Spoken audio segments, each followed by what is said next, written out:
Okay, so I'm back, and one thing that I was able to make was this little page right here.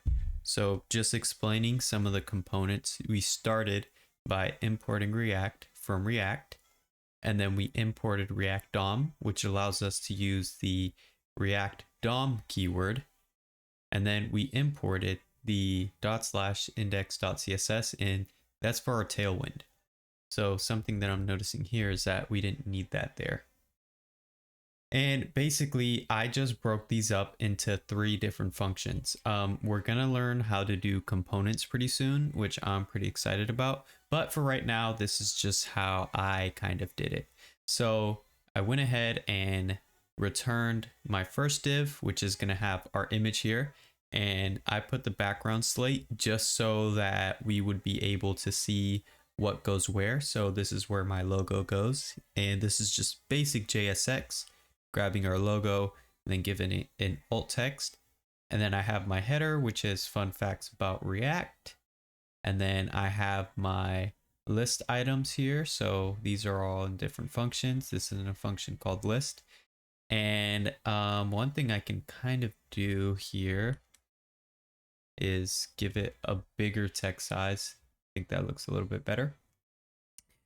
And basically what I did here was I basically just said create the root, grab the document query selector of root, and go ahead and render React in strict mode.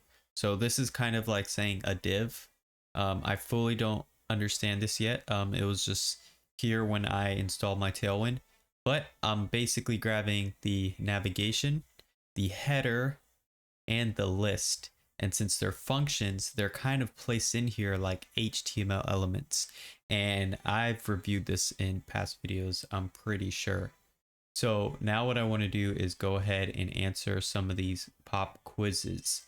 So I haven't even watched the video yet. I did look at the questions, but I just want to review and make sure that I'm explaining these right. So number 1, we need import React because that is how React basically works. If not, the IDE or VS Code isn't going to understand what we're even saying. So when we use like React, it's basically saying, okay, we're using React, so JSX should work correctly, and all of the other React things that we haven't reached should work correctly.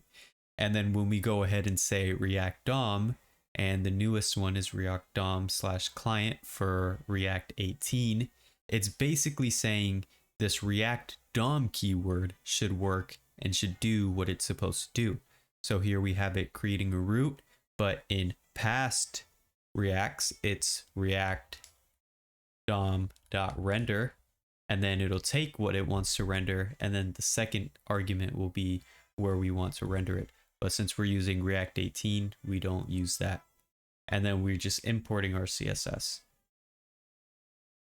So if we were to console log page in JSX, what would show up? So what he's basically asking is if we were to make a variable called page and equal it to some React code, make this an h2. This is a page. This is JSX. And then when we go ahead and say page, not sure if that's going to work with this. It's just going to say page. Okay.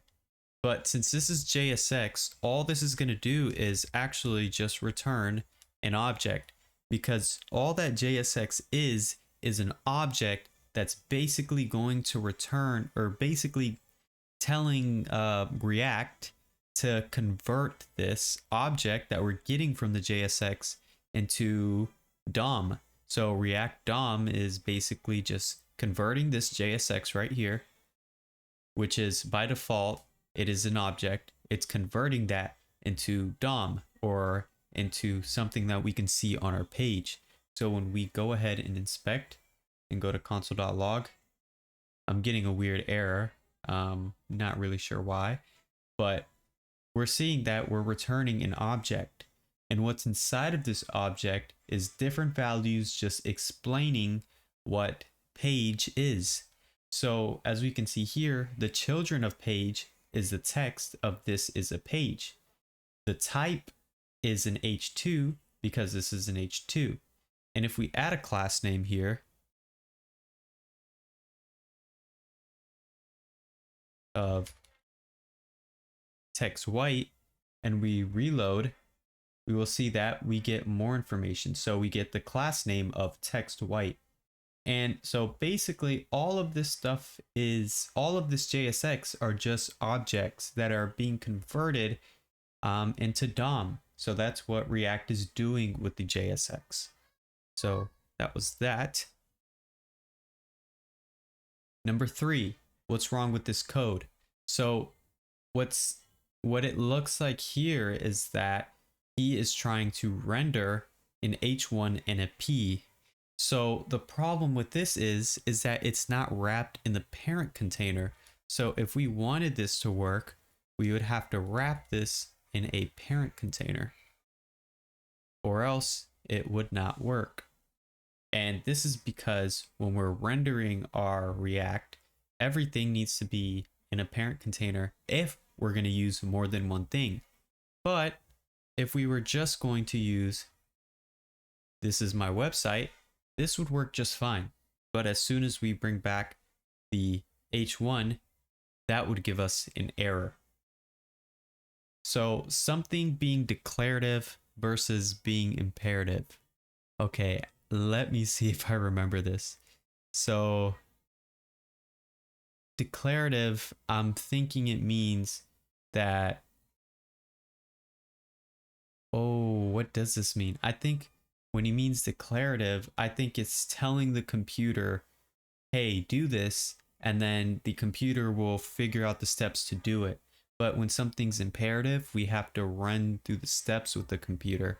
And I do have some documentation on this. So let me just make sure that this is fully correct. So index.jsx documentation. Okay, maybe I said it the other way around. So declarative, no, I think I was right. So basically declarative, yep, you tell the computer what to do and it'll worry about how to get it done. And then imperative is you tell the computer every steps on how to do something, then it will get it done. So declarative code declarative code is a lot better because we just tell the computer, hey, do this, and the computer will do it, versus imperative where we have to walk the computer through every single step on how to do that thing. So for something to be composable is kind of like breaking something big into a bunch of small pieces. So the way he explained it here is the statue of David. So the statue of David, this is kind of how he explained it. The statue of David, I don't even know if I can show that part on YouTube. Okay, already kind of seen it.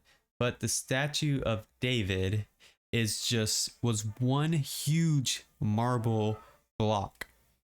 And then from that huge marble block, they basically carved out this statue. So this entire statue comes from one block. But instead of one block, as I zoom in a lot closer,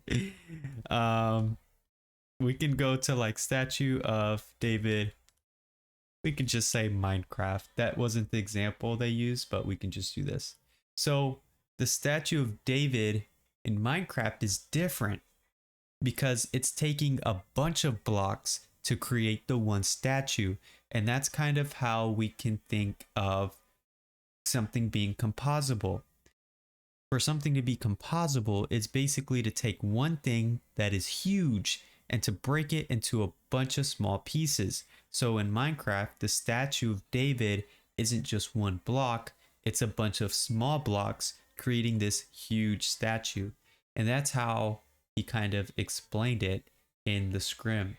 So these 5 questions were not the most difficult questions, but I'll go ahead and watch the video and see if I got them right.